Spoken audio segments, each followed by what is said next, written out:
The community was horrified to learn this month that the use of live baits is still endemic in the greyhound racing industry. In other words, that thousands of dogs are being trained or blooded by being allowed to chase live piglets, possums, rabbits, cats and other small animals. This abject cruelty is in addition to the fact that some 18,000 greyhounds are destroyed each year in this country simply because they don't run fast enough. Of course, the industry has long argued that it's now clean, that the practice of using live baits was a thing of the past, that if there was to be any expose these days, it would be a rogue trainer or dog owner, a very rare event. But of course, the revelations this month are that it is a systemic problem, that many trainers, many dog owners, thousands of dogs are all involved, that the industry is indeed systemically cruel, that it only exists and prospers because countless small animals are being used as live bait, animals that are often used repeatedly even though they're injured before they're finally ripped apart by dogs in training. The most important dimension of all of this is the animals themselves and their welfare, and the fact that there is so much cruelty in the greyhound racing industry.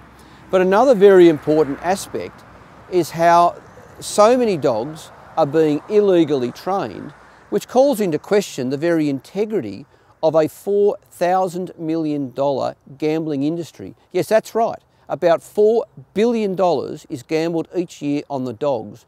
And we now know that many, if not most, of the dogs that are winning races have been illegally trained. I mean, how would you feel if you lost $100 last week on a dog race, only to discover this week that the dog that won and took your money had probably, almost certainly, been illegally trained? But just when we thought we'd seen it all, when we thought that things couldn't get any worse, we've had the bizarre spectacle of people like Agriculture Minister Barnaby Joyce saying the issue here is improper conduct by the activists, that they should be held to account for going onto these properties to film the cruelty.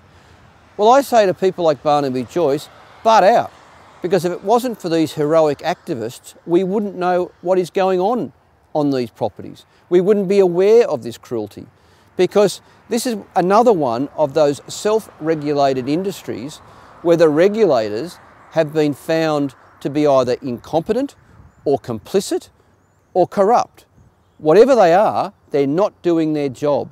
Some small consolation is that at least some state governments have initiated investigations into greyhound racing within their jurisdiction. But frankly, it's not nearly enough. A great many people, myself included, would like to see a permanent ban on greyhound racing in this country.